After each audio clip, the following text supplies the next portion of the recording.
Good morning, dear students. We are going to study the next form of business organization, that is called the cooperative society. So, in the previous class, we have studied about the sole proprietorship and the partnership, and the third one is called as the cooperative society. So, cooperative, the word cooperative means that join together for a common purpose. So, people, those who are joining together for a common purpose, that is called the cooperative society, cooperative. And the cooperative society means that it is a voluntary association of persons joined together for the welfare of its members. Okay, so there are different type of people are there, those who are affected by different kinds of business units or some kind of middlemen and so on. And these type of members come together to fight against the exploitation of the other kind of people. So some type of businessmen or some type of middlemen are trying to exploit our interest. So these members are there, and in order to fight against these members, some kind of group of people come together and try to be working together. So such type of organizations are called as the cooperative societies. Okay, so anybody can join in the cooperative society, and they should have most of the people, those who are joining together, will have somewhat similar interest. See, for example, imagine that you see there are different types of cooperative societies are there. We can say like a customers cooperative society. So see, like if you are going to the market and purchase a product, we are purchasing the product for the MRP, the maximum retail price that is printed on the product that we have to give to the shopkeeper. But what the price is given by the shopkeeper? See, like if you are purchasing a product for 100 rupees. So this 100 rupees product, imagine that you are purchasing a product for 100 rupees. Okay. So if you are purchasing a product for 100 rupees, the maximum price that this product is manufactured is for 20 rupees. So the manufacturing cost of this product is called 20 rupees, less than 20 rupees. Okay. Then the remaining 80 rupees, there is 80 rupees is there. So in order to reach, the difference is there. You know, this 80 rupees spent on the way where the product is made from there to our hands, reaching to our hands. See, for example, if you are purchasing a product, maybe like one soap powder. Okay, you are purchasing 1 kilogram of soap powder. So the manufacturing cost of that is 20 rupees. Okay. Then that 1 kilogram of soap powder is made in 20 rupees. Then there is like a packaging charges are there, transportation cost is there, advertisement cost is there. You know. Then storage, warehousing charges are there. So all these type of charges will be there. Okay, and the taxes are there. So many other additional things are there. So all these type of things added together, then it will become 100 rupees total value. And in that 100 rupees also, in that 100 rupees, like 40 rupees can be of like other costs are there, like tax are there and other type of things.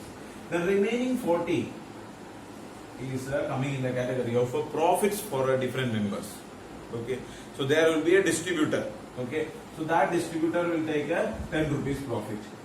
There will be a agent will be there, so he will take a 10 rupees profit, and the wholesaler will be there, he will take a 10 rupees profit, and another retailer will be there, he will take a 10 rupees profit. So this 40 rupees is spent as just as a profit itself. Do you understand? So 10 rupee will be taken by the company, 10 rupee by the agent or distributor, 10 rupee by the wholesaler, 10 rupee by the retailer. Okay. So such a way the product that we are getting. So this much cost anyhow, so this 60 rupees cost we cannot avoid, because this much will be there anyhow. So maximum cost of the 60 rupees. And this 10 rupees of the company profit, that also may be taken by the company, this 70 rupees. So maximum the 70 rupees. But the other cost, this 30 rupees cost can be reduced. How we will reduce? We have to directly purchase from the shop itself, or not from the shop, but from the company itself. But is it possible? See, like if a company is in Delhi, Okay, and we like 10 rupees, 100 rupees product you have to purchase, and you have to go to Delhi and purchase one product, 1 kilogram of soap, and come back here. So how much will be expense? Minimum 1000 rupees expense will be there. In 1000 you cannot go and come back, you know, and your one day will be wasted. It is not possible. Okay, then for one person it is not possible. But when we are together, if you join together, like 100 people are, then it will become possible. 100 people are there, and total there are 100 people, and all these 100 people. So total there are 100 people, and all these 100 people wants to purchase 10 products each. Okay, so there are 100 people are there, and 10 products each they have to purchase. So total product will become 1000. So this 1000 product if you have to purchase, and when you are purchasing this 1000 product from the shop, you have to pay lot amount of money. But when you this 1000 product, if you are purchasing like 30 rupees profit, if for each product if you are getting, you get a 30,000 rupees of product profit. If you directly purchase this product from the company, 30,000 rupees will be there. So what you can do is that, so all this order will be there, 100 people together. If you one person goes to Delhi and purchase this product and bring here and distribute it to the members, then you get a 30,000 rupees profit, and in that maybe some 5,000 rupees expenses will be there for going and bringing this product. Then also they will get some 25,000 rupees profit. Okay, so this is the purpose of the this is not only the purpose, but one purpose of the cooperative society. Okay, so if you join together as members together, then we can make some profit. Okay, some kind of benefit we can make. We cannot say the profit, but we can say that some kind of a benefit we can make. So such a way the cooperative societies are created. Okay, now let us discuss about the features of the cooperative society. Okay, so cooperative society, the first feature of the cooperative society is that it is a voluntary association or voluntary membership. Okay, so when you say about what is the definition of the cooperative society itself, we can say that it is a voluntary association of members. Okay, what is the meaning of voluntary? So see, like if annual day and all is there, or any programs are there, father is calling that those who are interested in to become volunteers can give their names to the class teacher. Isn't it? So what is a volunteer or voluntary? Means a volunteer is a person who is his own will he is joining. Okay, so if those who want to become volunteer, means that the students itself has to come and say that I am interested to become a volunteer. You understand? So voluntary membership means that we cannot compel any person. Okay, or we cannot say any person that you should become this member. Okay, so we can ask that person that are you interested to join? We are going to make a cooperative society. Are you interested to join?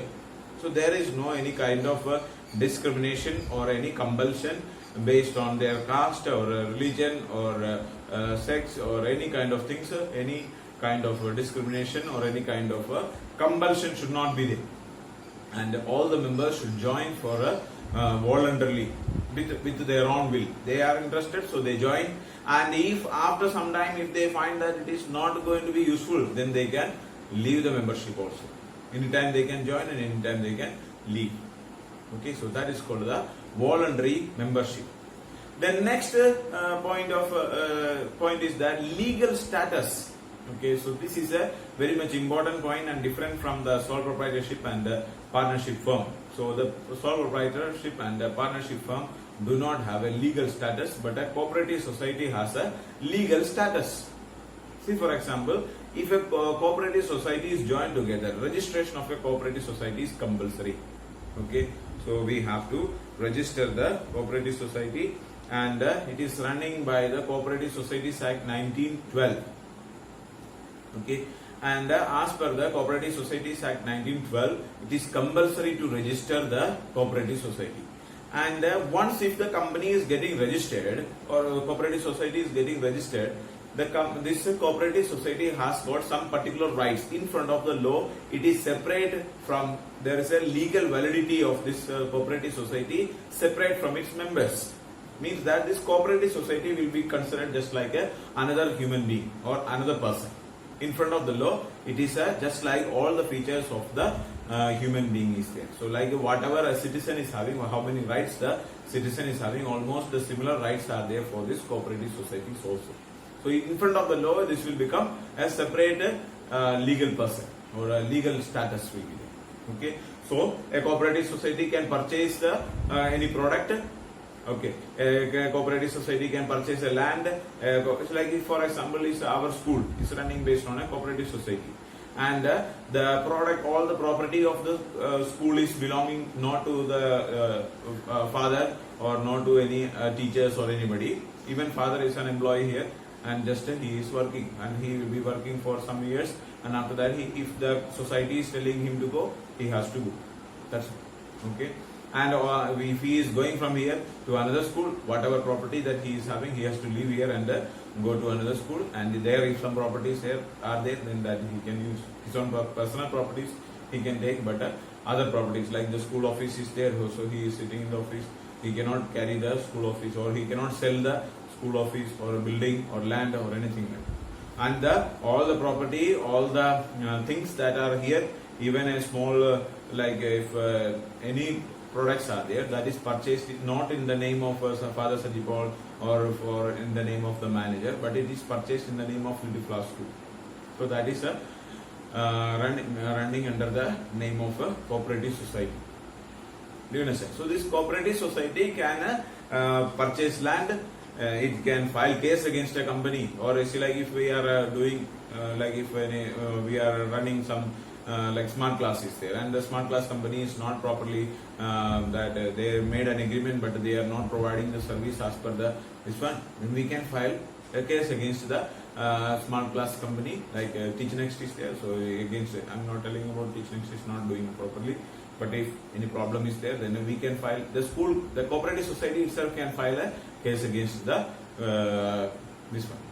And if father is there now as the principal, then he will be in charge of that, and this afterwards he will be there. And the account of the school also, like you are sending the fees, so you are sending to the school account, not to father's account, not to the manager's account. It is coming to the school account. And even 1 rupee also father cannot take, or any other members cannot take, office members also cannot take from the this one without any proper evidence.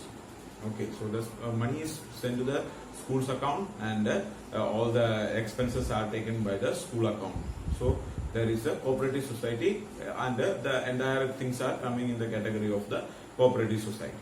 Okay, so that is the legal status, and the members are there, they are just like workers there, and we will be working for that. Okay, so we don't have any, we cannot take any of the things like now we are staying in our campus, but this campus or the quarters is not belonging to us. When we are living, we have to leave it and go. That's all.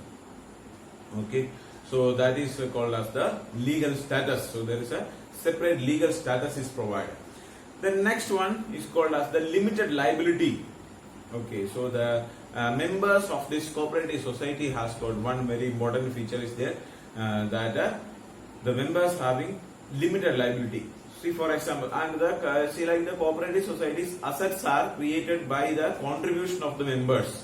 Okay, all the members will be there. Like if 100 members are there, so each members are investing some money, so they will be giving some money for the running of the cooperative society, and that also they like it may be either it will be like installments, like okay, one person is investing 1,000 rupees, so for membership there will be a membership fee. You have to pay 1,000 rupees for taking the membership.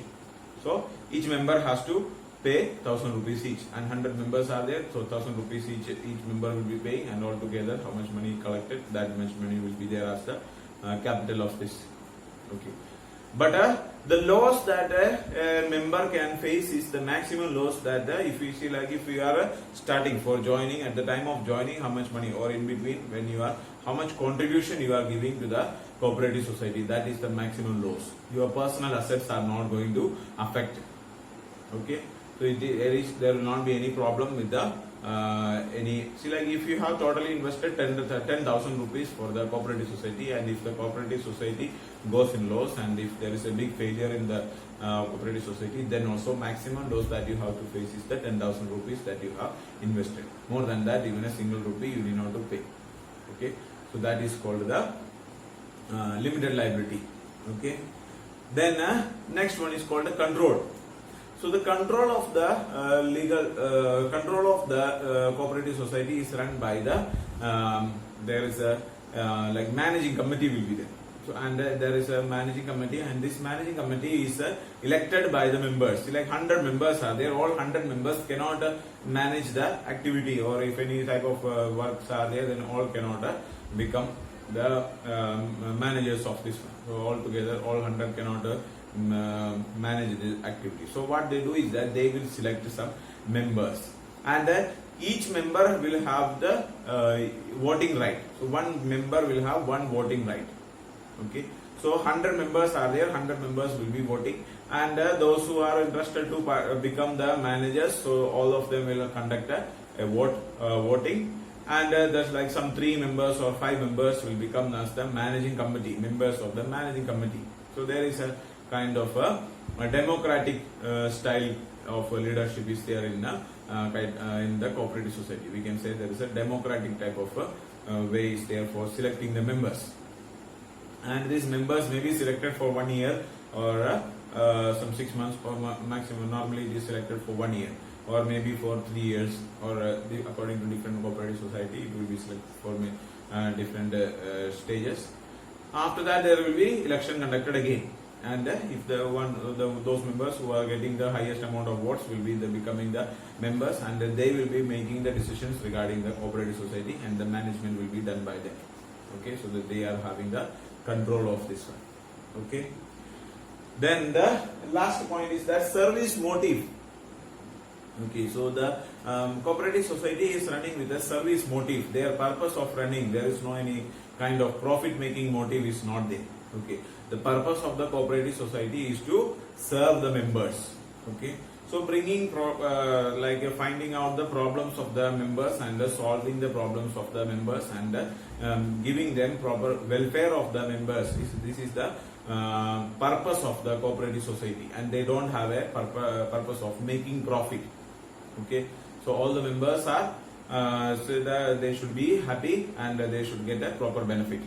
Okay, so that is the purpose of the cooperative society, and not to make any kind of a profit.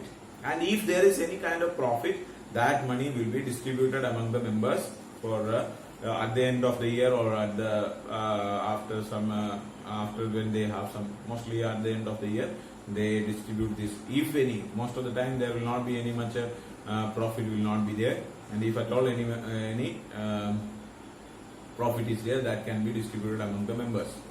Okay, or that money can be utilized for the welfare of the society. So that depends upon the cooperative society what they are going to do. Or for the next year they can keep it as the capital. If they fully distribute the money, then that may not be sufficient. For next year they can use it for the benefit of the society itself. Okay, so that is about the cooperative society and the features of it. Okay, so you go through this one in detail and study next week. Thank you so much.